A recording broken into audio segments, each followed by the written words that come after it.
이번 시간은 고대국가 정치부터 들어가도록 하겠습니다. 지난 시간에 우리가 수업했던 내용이 어떤 내용을 수업하게 되냐면 연맹왕국에 관한 내용을 수업했습니다. 연맹왕국에서는 각 나라의 중요한 단어들이 등장할 겁니다. 비록 사료로 문제를 내겠지만 단어를 체크하시게 되겠고요. 각 나라에서 비슷한 제도가 나오면 꼭 머릿속에 넣어두시기 바랍니다.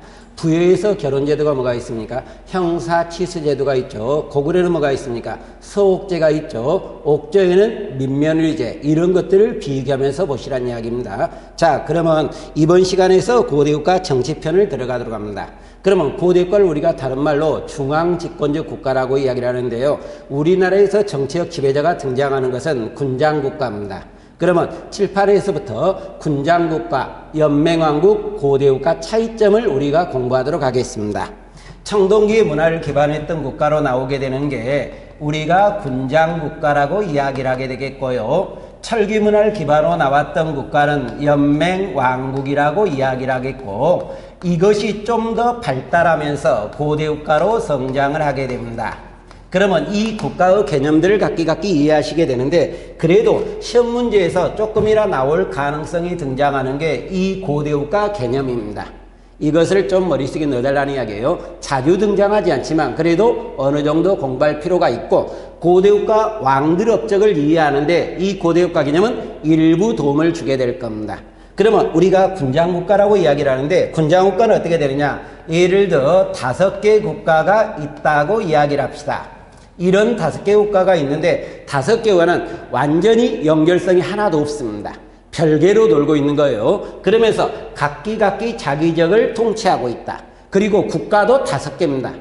그러다가 연맹왕국으로 등장하게 되면 이 5개 국가가 하나로 통일되기 시작을 합니다. 그러면서 또 이 5개가 등장하고 있다. 이렇게 설정을 했을 때 국가는 하나라는 A국가가 되는 겁니다.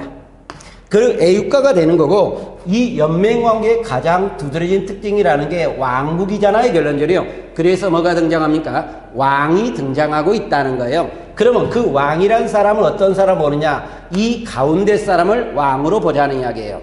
근데 이 왕이란 사람은 이 부족장, 이 밖에 있는 사람들을 우리가 가라고 불러도 되겠고 부족장이라고 불러도 되는데, 부족장 지역에 대해서 간섭을 하지 않는다.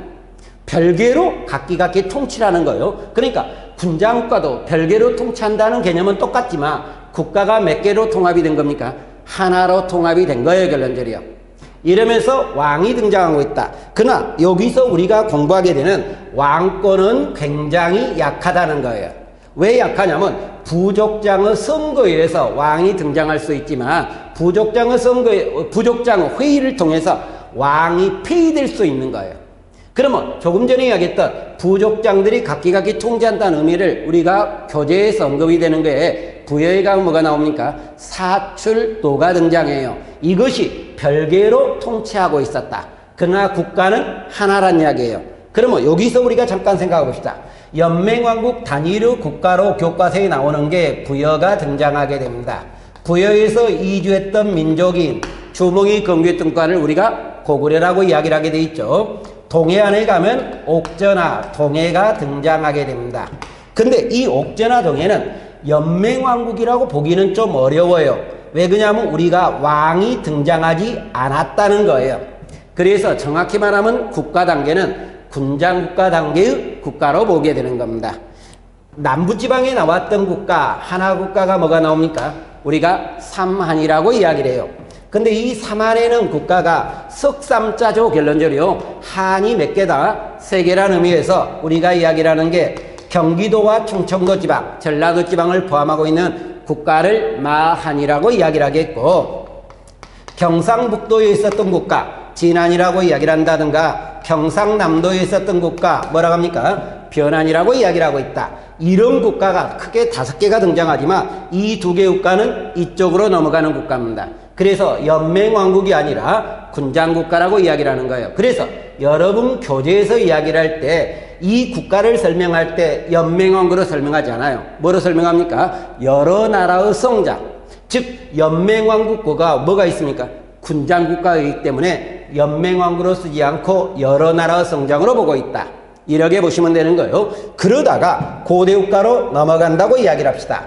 고대국가는 자, 이 5개 있었던 국가들이 어떤 형태냐? 앞에와 동일하게끔 한 나라를 형성하는 것은 동일하게 됩니다.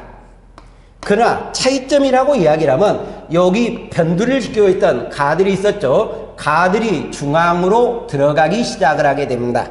중앙으로 들어가면서 뭐를 형성하게 됩니까? 귀족을 형성하는 거예요.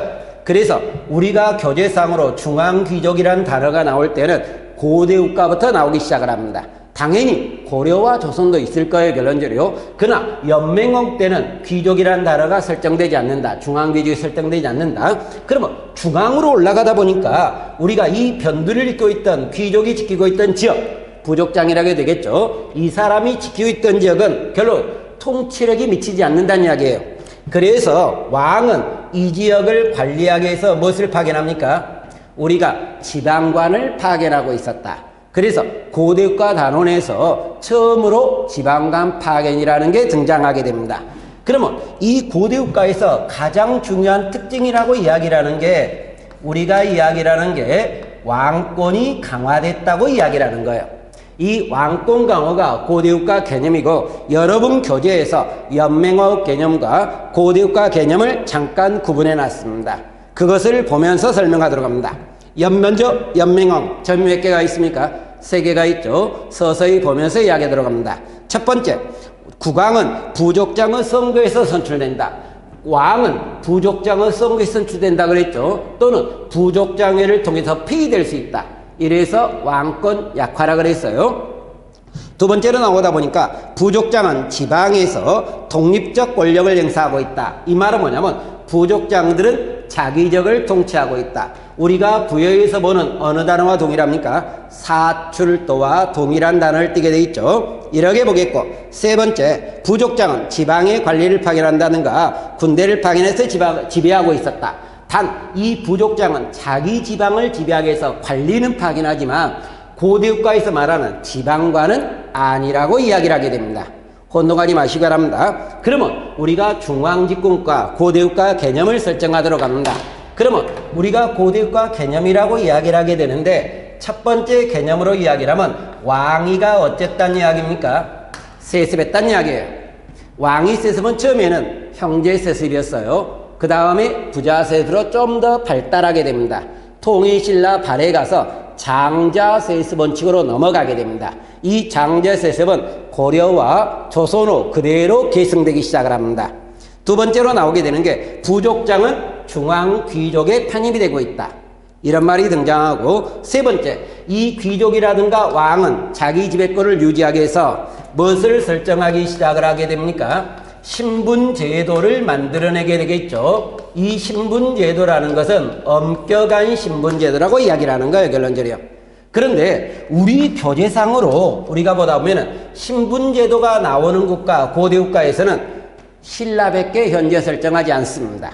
신라의 골품제도만이 현재 기록하고 있고 고구려나 백제는 기록되지 않고 있습니다. 단 신라 골품제도를 가지고 고구려, 백제, 신라는 엄격한 신분제도를 형성했다. 그러면 잠깐 좀 연결해 봅시다.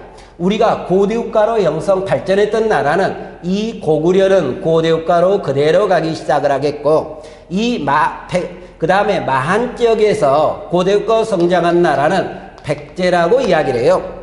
근데 이 백제는 어디서 내려온 사람입니까? 고구려에서 내려온 이지민이 건국했던 국가죠. 그리고 진안 쪽에서 뭐가 나오기 시작을 합니까? 신라가 나오기 시작을 해요. 그래서 고구려, 백제, 신라 우리가 고대국가라고 이야기를 하면서 삼국시대라고 해도 큰 문제는 없는 겁니다. 그런데 이 고구려, 백제, 신라가 존속하고 있을 때 변한 지역에서 어느 나라가 등장해요? 이 가야가 등장하고 있다는 겁니다. 그러나 가야는 고대국가는 아니에요. 가야가 고대국가로 성장하지 못했던 이유가 실질적으로 위치상으로 백제와 신라의 중간에 위치해 있어요. 그러다 보니까 백제와 신라의 잦은 공격은 가야가 고대국가 성장하는 데 도움이 되지 않았다는 이야기예요, 결론적으로. 이러면서 가야는 고대국가가 아니지만 실제로 가야의 설명이 어디 있다? 고대국가 안에 있습니다. 이유는 고구려 백제 신라와 공존한 시대예요.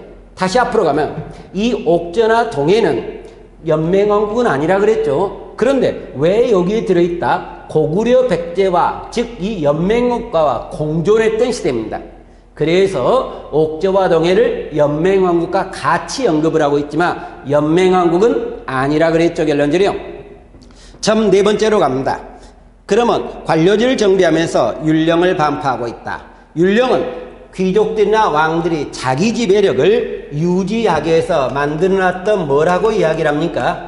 법이라고 이야기를 해도 되겠죠. 이러면서 나오는데 율령을 제일로 처음에 반포했던 나라는 백제고 다음에 고구려가 나오겠고 마지막으로 신라가 율령을 반포하기 시작을 합니다. 그런데 율령 반포와 관계되는 내용을 알려주는 신라 비석도 있죠. 울진, 봉평, 신라비가 등장하게 됩니다. 점 다섯 번째로 가다 보니까 정복전쟁을 하고 있었다. 이렇게 우리가 등장하는데 삼국시대는 영토를 확장하기 위해서 전쟁의 시대겠고 거기에서 가장 중요한 위치가 됩니까? 한강이죠. 결론적으로요. 그래서 우리가 일반적으로 이 한강을 차지한 왕을 뭐라고 부릅니까? 정복군주라고 부르고 있었다. 이게 일반적인 표현 방법으로 우리가 들어가고 있어요. 이렇게 나오겠고 점 여섯 번째 마지막으로 등장하는데 집단들의 사상을 통일하기 위해서 불교를 수입하기 시작을 하게 됩니다.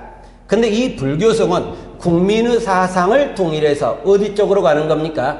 왕권 쪽으로 가는 거예요. 그러다 보니까 왕권 강화에 많은 기여를 하고 있었던 게 불교이기 때문에 불교성의 가장 앞장선 계층이라고 하면 왕실이라고 이야기를 할 거예요. 이러면서 우리가 등장했던 게 이게 고대국가 개념 정도예요.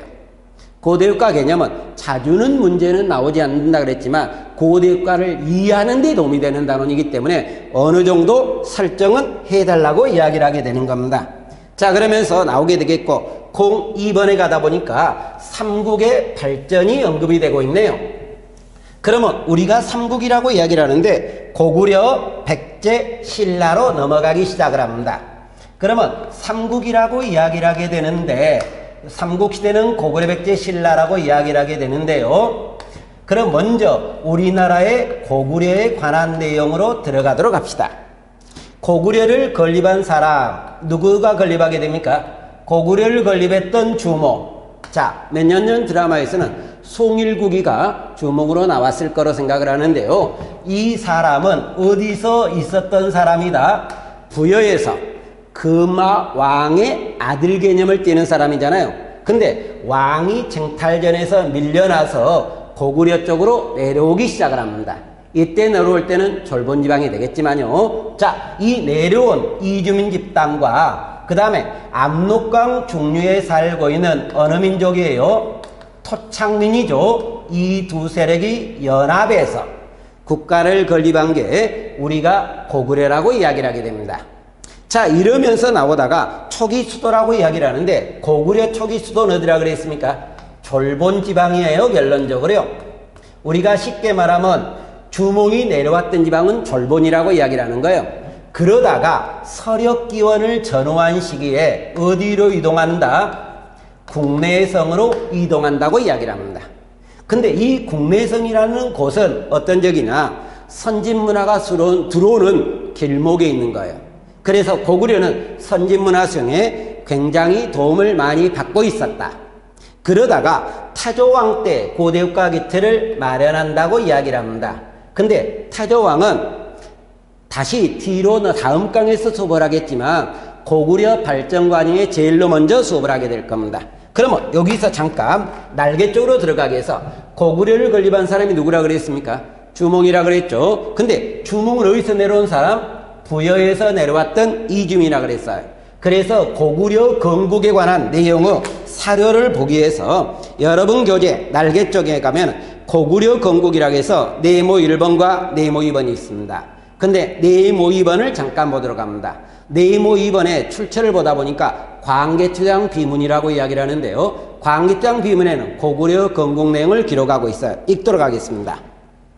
시조 추모왕은 여기서 추모왕은 주몽을 이야기하는 거예요. 천재의 아들이며 하백의 외손이라고 이야기한다. 그러면 주몽은 하늘의 아들이잖아요. 그래서 고구려의 천하관을 보여주고 있다. 계속 읽어갑니다. 광개토양의 치세가 되니 연호를 영락이라고 했으며 은택이 하늘에 미치고 굳센 위험이 사방에 떨쳤다. 여기까지만 이야기하겠습니다. 근데 영락은 좀 동그라미 해두시기 바랍니다. 여러분이 혹시나 문제를 풀다가 영락이란 단어가 나오면은 무조건 이것은 광개토양으로 보세요. 왜? 영락은 광개토양 연호거든요. 그래서 뭐라고 이야기를 합니다. 그리고 그 밑에 날개를 보다 보니까 주몽의 출신에 관한 기록이라 그랬습니다. 동그라미 1번과 2번과 3번이 있는데 1번에는 모두류묘지, 2번에는 광개토양 비문, 3번에는 주서 고구려전에 나오는데 1번과 2번 중심으로 볼게요. 1번 모두류묘지에 주몽은 하백의 손자고 1월의 아들이라고 나와 있습니다. 근데 동그라미 면에 광개토양 비문이에요. 추모왕은 천재의 아들이고 어머니는 하백의 딸이라고 돼 있어요. 이 두 가지는 참고적으로 구분해 두시기 바랍니다. 7급 정도 문제에 가면 이 두 개를 구분하는 문제도 기출문제로 나왔던 단원이에요. 그러면 되겠고, 그러면 삼국 중에 제일 처음에 고구려 건국을 이야기했고 다음에 어느 나라가 이야기되고 있습니까? 백제가 이야기되고 있죠. 결론적으로요. 그러면 이 백제를 건국한 사람은 어디서 내려오느냐? 고구려에서 왕위 정탈에서 밀려났던 우리가 알고 있는 누가 있습니까? 원조가 내려오는 거죠. 그래서 고구려 이주민과 한강 지역에 살고 있었던 어느 민족이죠? 토착민이 연합한 거예요. 토착민 연합에서 백제를 건립하고 있었다. 근데 여기서 참고적으로 여러분이 공부하실 게 있어요. 동그라미 니은에 가다 보면은 어떤 단어가 등장하느냐? 고구려 이주민이라는 근거. 이 말은 뭐냐? 백제를 건국한 사람은 고구려에서 이주한 세력이 건국했다. 이 근거점을 이야기하게 되는데, 그러면 동그라미 가번에 갑니다. 그럼 그 대표적인 것이 백제 초기의 무덤으로 나왔던 게 서울 석촌동 고분이라고 이야기를 하고 있어요. 근데 이 서울 석촌동 고분의 무덤 형태가 어디에도 똑같은 무덤 형태가 등장하느냐? 고구려에 가면 초기의 무덤으로 장군총이 등장해요. 초기가 아니죠. 실제로 우리가 장군총을 장수왕 무덤으로 봐요. 근데 이게 돌무지 무덤이에요. 근데 백제의 서울 석촌동 무덤 뭐라고 합니까? 돌무지 무덤이에요. 결론적으로요. 그래서 이 두 가지를 통해서 백제를 건국한 사람은 고구려 이주민 집단이 건국하고 있었다. 이렇게 이야기를 합니다. 근데 여기서 잠깐 한국사 능력시험에서 문제를 낼 때는 문화편으로 잠깐 넘어갈 건데 이 장군총의 사진을 내줘요. 그리고 백제의 서울 석촌도 고분의 사진을 내줘요. 그래놓고 이 두 개에서 찾는 의미는 뭐냐? 백제를 건국한 사람은 고구려 이주민이 건국했다. 이것을 보여주고 있다는 거예요. 이것을 가장 크게 보시고 나머지 두 개는 참고로만 보세요. 나번에 가다 보니까 백제 왕실의 성씨가 부여시의 단어를 사용하고 있다. 다번에 가니까 계로왕의 북위 국서가 등장하네요. 여기에서 보면은 옆에 날개, 백제는 고구려 계승국이라고 이야기를 하는데 이 말에서 고구려나 백제는 부여에서 나왔고 같은 종족이었음을 보여주고 있는 단어예요. 여기 그래서 옆에 날개, 백제는 고구려 계승국이란 날개 쪽에 있는 사료는 한 번쯤 보시기 바랍니다. 그러면서 우리가 등장하고 있다. 이렇게 나오겠고, 백제는 제일 처음에 수도가 어디입니까? 한성이잖아요. 장수하면 남하정책으로 웅진호 전도하다가 성왕 때 백제의 발전적 측면에서 사비까지는 천도했고요. 비록 백제 말기 때 천도하지 못했던 무왕은 어디로 천도하려고 했습니까? 익산 천도를 하려고 했지만 익산은 천도는 못했습니다. 그래서 백제 수도는 한성, 웅진, 사비 세 개 수도를 가지고 있었다. 이렇게 우리가 등장합니다. 이렇게 나오겠고 세 번째 국가라고 이야기를 하는 신라가 등장하고 있습니다. 이 신라라고 이야기를 하는데 신라의 건국과 관계되는데 신라는 잠깐 지난 적에 어느 나라에 있습니까? 사로에서 발달한 것은 맞아요. 근데 신라의 처음에 건국자를 우리가 누구로 보는 겁니까? 박역거세로 보잖아요. 결론적으로요. 그러면 이 박역거세는 우리가 건국 일화를 보면은 어디서 봤던 사람입니까? 하늘에서 왔던 난생설하잖아요, 결론적으로. 그래서 고구려 백제 신라를 건국한 사람들은 전부 다 하늘과 연결돼요. 왜? 이게 하늘의 아들이죠. 그 아들이잖아요. 여기는 하늘에서 내려온 사람이 건국한 거잖아요, 결론적으로. 그래서 이주민 집단과 다음에 토착민이 융합해서 건립한 국가다, 이렇게 나와요. 그러면 고구려와 백제와 신라는 결론적으로 공통적으로 외부에서 들어왔던 이주민과 그 지역에 살고 있는 토착민이 융합하면서 건립하는데, 결과적으로 이주민이 뭐가 되는 겁니까? 왕이 되고 있다는 거예요, 결론적으로. 이것을 우리가 보여주고 있다, 이렇게 나옵니다. 그러면 신라를 제일 처음에 건국했던 사람은 우리가 박역거세라 그랬습니다. 그러다가 박씨라던가 석씨라던가 김씨가 돌려가면서 왕위를 차지하고 있어요. 이때 우리가 왕명으로 사용했던 것을 이사금이라고 이야기를 해요. 이사금은 옆에 날개쪽이니까 신라왕후 변천이 나옵니다. 거서감, 차차웅, 이사금, 마리까, 그 다음에 왕은 안 써졌지만 지증왕 때 왕까지 나오거든요. 근데 이때 이사금이라는 것은 계승자라든가 연맹장이란 개념을 갖고 있다, 이렇게 우리가 등장하죠. 이때 이사금 명칭을 사용하고 있다가 다음으로 육부족 연맹체로 바뀌기 시작을 하게 됩니다. 이 육부족 연맹체를 바뀌다가 신라의 내무랑 때 내물계 김씨가 왕위를 차지하고 있었다. 이때 내무랑 때 내물계 김씨가 왕위를 차지한다고 이야기할 때 왕명은 마리간이라고 이야기를 해요.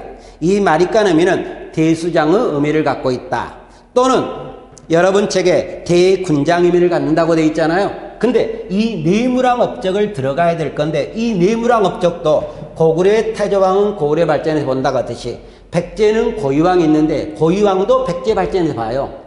신라의 내무랑도 신라의 발전에서 봐요. 여기서는 보지 않겠다는 이야기예요. 이렇게 우리가 등장하고 있다. 이것이 우리가 말했던 고구려, 백제, 신라에 관한 내용이에요. 근데 이 삼국의 형성 과정에서 일반적으로 고구려, 백제, 신라를 시험 문제에 내는 것은 아닙니다. 그러면 어디 쪽을 시험 문제를 내느냐? 실제로 시험 문제의 중심이 된다고 이야기하면 이쪽에 있었던 가야가 시험 문제의 가장 중심이에요. 그러니까 가야 쪽에 대해서는 꽤 신경을 써두셔야 됩니다. 그러면 가야를 들어가게 되는데 우리가 가야입니다. 가야는 어디서 성장한 국가입니까? 삼안에서, 변안에서 성장한 국가를 가야라고 이야기를 해요. 근데 가야는 변안이 몇 개 국가였어요? 12개 국가였죠, 결론적으로. 근데 우리가 가야는 몇 개라고 이야기를 합니까? 6개 가야, 6가야라고 이야기를 해요. 그래서 이 가야를 우리가 어떻게 설명하느냐? 원래는 12개 국가였지만 실적으로 6개만을 인정할 수밖에 없다, 이런 경우도 있고요. 또는 12개 국가가 이합 집산하다 보니까 6개로 통합되었다, 이렇게 설명하기도 해요, 결론적으로. 그러나 여러분 시험 문제를 볼 때 꼭 가야는 고대 국가로 성장했다 못했다는 것 잊어먹지 않기를 바랍니다. 왜 그러냐면 시험 문제 가야는 고대 국가가 성장했다는 지문이 가끔씩 설정하고 있다는 이야기예요. 그러니까 혼동하지 않기를 바랍니다. 그러면 가야에 관한 내용으로 들어가도록 합시다.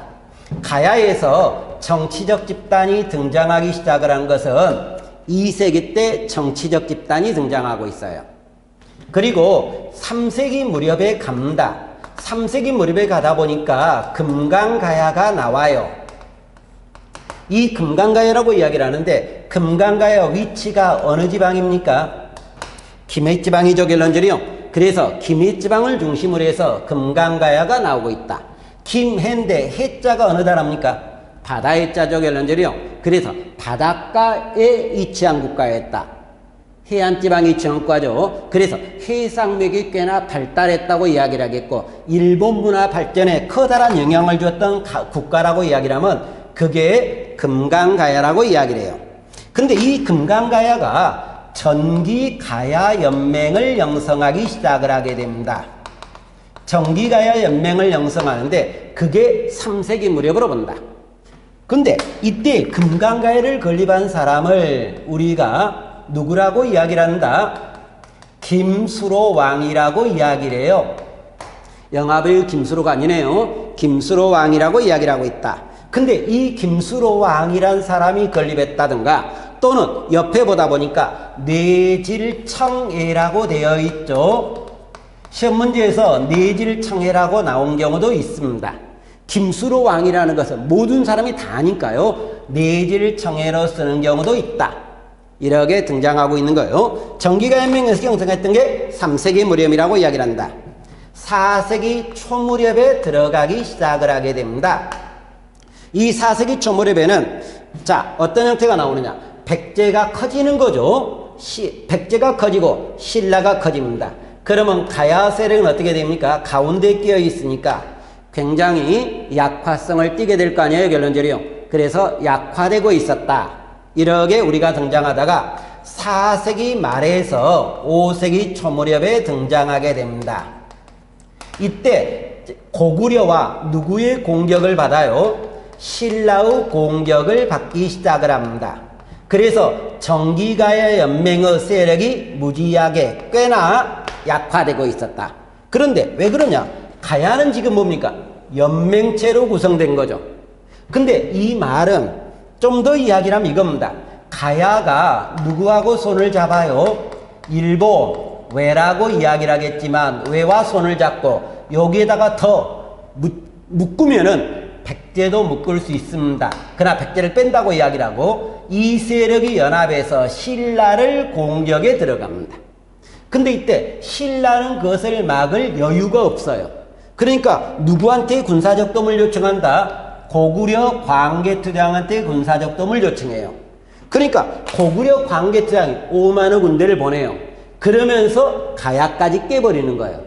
격파시키는 겁니다. 패퇴시켜버립니다. 근데 가야를 깨다 보니까 사례에는 종발성까지 점령시켰다. 이 말이 나오는 거예요. 그러면 이 가야의 연맹장했던 금강가야의 지휘력에 의해서 신라를 공격했던 게 가야의 커다란 국가 어려움을 봉착하잖아요. 그래서 나머지 세력이 이탈하게 됩니다. 그래서 정기가연맹세는 굉장히 약화되고 있었다. 여기까지 이야기한 거예요.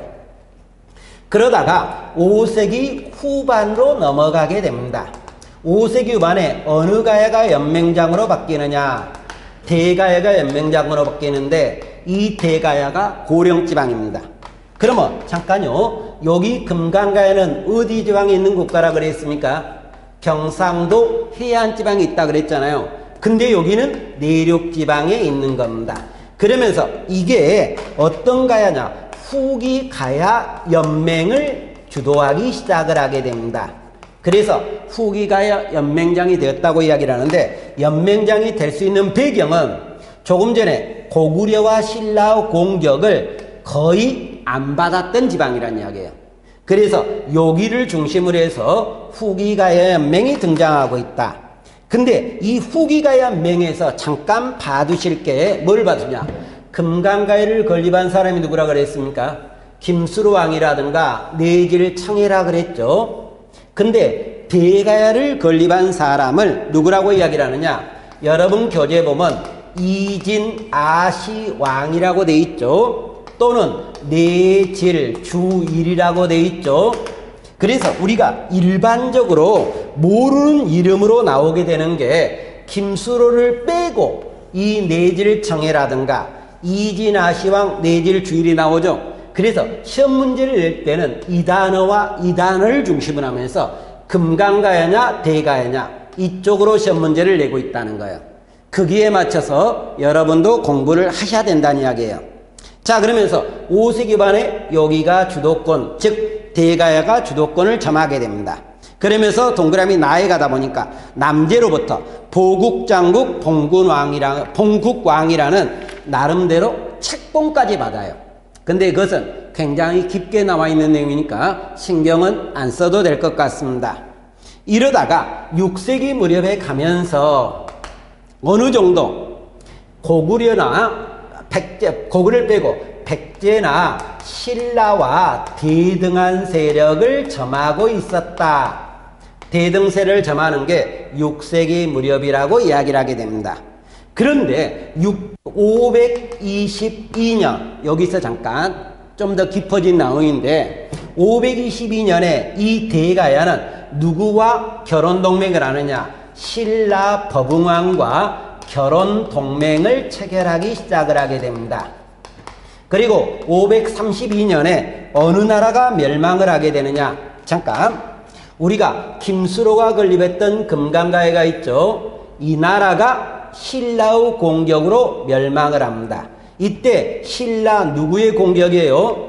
버붕왕의 공격을 받아서 멸망을 하겠고, 이 대가야는 언제 멸망을 한다? 562년에 멸망을 합니다. 그러면서 가야가 완전히 소멸되고 있다. 근데 시험 문제에서 잠깐 혼동하지 않을 게 있습니다. 금강가야를 멸망시킨 것은 누구다? 신라 버붕왕이죠. 대가야를 멸망시킨 누굽니까? 신라 진흥왕이죠. 이것을 혼동하지 말란 이야기예요. 그러면서 나오고 있다. 가로 5번에 가야의 경제입니다. 가야는 철기가 많이 생산되고 있는 지역이죠. 그래서 철제 무기라든가 철제 농기구를 만드는데 철제 농기를 가지고 농경 문화가 꽤나 발달하고 있었고, 가야에서는 수레토기를 만드는 제작 기술이 발달합니다. 옆에 날개 보니까 가야의 금관이라든가 수레토기가 나오죠. 즉 수공업이 꽤나 발달했다는 이야기예요. 이것을 보는 거였고, 근데 이 가야의 수레토기는 일본과 교역하는 과정에 일본에서 스에끼토기를 만드는데도 커다란 영향을 주었다. 동그라미 3 대묘역입니다. 자, 철기를 가지고 해상교역을 통해서 낭랑과 왜 일본이죠 결론적으로요. 여기서 중개묘역으로 굉장한 부를 형성할 수 있었다. 근데 그 중개묘역을 여기서 이런 이야기를 합니다. 대가야 쪽입니까? 금강가야 쪽입니까? 이런 경우도 있어요. 그럼 무슨 가야다? 금간이라고 뭐란 이야기예요. 이렇게 나오겠고, 가로 6번 가야 문화입니다. 김해 대성동 고분이라든가 고령 지산동 고분이라는데, 김해 대성동은 금강가야 쪽 고분이에요. 고령 지산동 고분은 대가야 쪽의 고분입니다. 근데 이 고령 지산동 고분은 왕릉급 무덤으로 굉장히 크고 많은 유물을 보관하고 있었다. 유물로서 금동관이라든가 철제무기, 갑옷, 수레토기도 나오겠고, 주변에 영향을 끼치는데 가야 문화는 신라에도 영향을 주게 됩니다. 그래서 신라에서 가야금이 만들어진다든가, 가야는 왜와 교류한다 그랬죠. 그래서 가야의 수레토기가 일본에서 무슨 토기를 만들어낸다? 스에끼 토기를 만드는데도 커다란 영향을 끼치고 있었다. 이렇게 우리가 등장하네요. 그러면 여기까지 했고, 인자 어디로 들어가냐? 다음 시간에 수업할 내용을 먼저 중요한 내용이 뭔가를 이야기하기 위해서 왕들에 대해서 잠깐 이야기하도록 합시다. 그러면 우리가 고대국가 개념 중에 가장 중요한 게 왕권 강화라 그랬지만, 이 고대국가에서 가장 노력했던 것이 영토 확장을 하기 위해서 가장 큰 노력을 했다고 이야기를 합니다. 그러면 이 영토 확장은 어디를 가지려고 노력했느냐? 삼국시대 때, 고대국가 때는 한강을 차지하기 위해서 굉장히 많은 노력을 했습니다. 그래서 우리가 다음 시간에부터 계속 수업이 들어가겠지만, 삼국시대 왕들에 대해서 가장 먼저 신경을 쓸 것, 한강을 차지했던 왕들을 가장 신경을 쓰셔야 돼요. 그러면 고구려에서 한강을 차지하라, 백제의 한강을 차지하라, 신라 한강을 차지한 왕들이 나오는데, 삼국시대 지도가 나왔을 때 그 지도를 중심으로 하는 것은 한강과 밀접한 관련을 갖는 지도입니다. 그래서 왕들을 공부하시면서 세기까지 같이 공부하셔야 된다는 이야기예요. 그러면 이 한강을 차지한 왕을 우리가 어떤 군주라고 이야기를 하냐면 정복군주라고 이야기를 하고 있어요. 그러면 고구려와 백제와 신라로서 정복군주가 어떤 분이 있었느냐? 그러면 고구려의 정복군주라고 이야기를 하면서 한강을 차지한 사람, 광개토장이 있습니다. 근데 광개토장은 한강을 전부 차지한 것은 아니잖아요. 일부를 차지한 거고, 장수왕이 등장합니다. 이 장수왕이 한강을 완전히 차지한 거예요. 그래서 여러분이 공부할 때 고구려 발전에서 광개토장도 중요하지만 장수왕도 중요합니다. 더 중요하겠죠. 그래서 고구려에 나오는 지도는 실질적으로 장수왕 업적과 관련된다. 그러면 삼국시대에 지도 문제가 우리 공무원 문제에서 나오면은 100%는 아니지만 거의 삼국시대 지도가 나와요. 그러면 그때 알 수 있는 방법은 한강이 누구 겁니까? 이렇게 생각하세요. 고구려 거면 이것은 몇 세기다? 5세기 장수왕이라고 생각하시면 되는 거예요. 백제에서 한강을 가진 사람이 누굽니까? 우리는 근초광이라고 이야기를 하는데 실질적으로 근초광은 한강 가진 왕은 아니에요. 누굽니까? 고이왕이 한강을 가졌어요. 그러나 왜 백제를 정복군주로 근초광을 보느냐? 이유가 있어요. 백제가 원래 건국지역이 어디입니까? 한강 쪽이에요. 그러니까 주변만 조그만 정복이 들어가면 한강이 나올 거란 이야기예요. 그래서 여기를 정복군주로 하는 게 아니라 영토를 가장 넓혔던 근초광이라고 이야기를 하는데 근초광은 몇 세기 사람이다? 4세기 중후반 사람이라고 이야기를 해요. 한강이 백제검은 근초광으로 보면서 문제를 풀어준다. 신라에서 한강을 차지한 왕이 누구라고 이야기를 합니까? 진흥왕이라고 이야기를 하게 돼 있죠. 그래서 한강이 신라가 무조건 진흥왕이다. 근데 이 한강과 관계되는데 진흥왕은 6세기 중엽 사람입니다. 근데 여기서 한 가지를 더 추정해 봅시다. 여기 한강 관계되면서 어느 한 나라가 한강을 차지하면 나머지 두 나라는 연합하는 국가 형태를 취하고 있다. 이것을 상기시키기 바랍니다. 왜 그런 형태가 나오느냐? 고구려가 장수왕 때 한강을 차지할 때 제 동맹이 등장할 거예요. 백제가 한강을 차지했던 4세기 후반 무렵에 가다 보니까 고구려 광개투장과 신라 내무랑이 연합하고 있음을 보여줄 겁니다. 신라가 한강을 차지하다 보니까 나제 동맹이 깨지고 제 동맹으로 넘어가죠. 그래서 어느 한 나라가 한강을 차지하면 나머지 두 나라는 연합하고 있다. 이것을 우리가 알아볼 수 있다는 이야기예요. 이렇게 봐두시면 되겠고 그 다음으로 우리가 공부할 사람이 이 사람 앞에 있었던 왕을 공부하는 거예요. 그게 뭐냐? 한강을 차지했다는 이야기는 대외 정복활동에 들어갔다는 이야기입니다. 근데 이 대외 정복활동을 들어가기 위해서는 국내 문제를 어느 정도 안정시켜야 된다는 이야기예요. 이 국내 문제를 안정하기 위해서 이 앞에 왕들은 제도를 정비하게 됩니다. 이 제도 정비라는 건 결과적으로 왕권 강화와 밀접한 관련을 갖고 있습니다. 그러면 고구려에서 제도 정비했던 사람을 우리가 보면은 소수림왕이라고 이야기를 해요. 근데 이 소수림왕이 몇 세기 사람으로 이야기를 하느냐? 4세기 후반이에요. 4세기 후반이고요. 백제에서 제도를 정비했던 사람은 고이왕입니다. 고이왕은 3세기 사람이에요. 신라에서 제도를 정비했던 사람은 법흥왕입니다.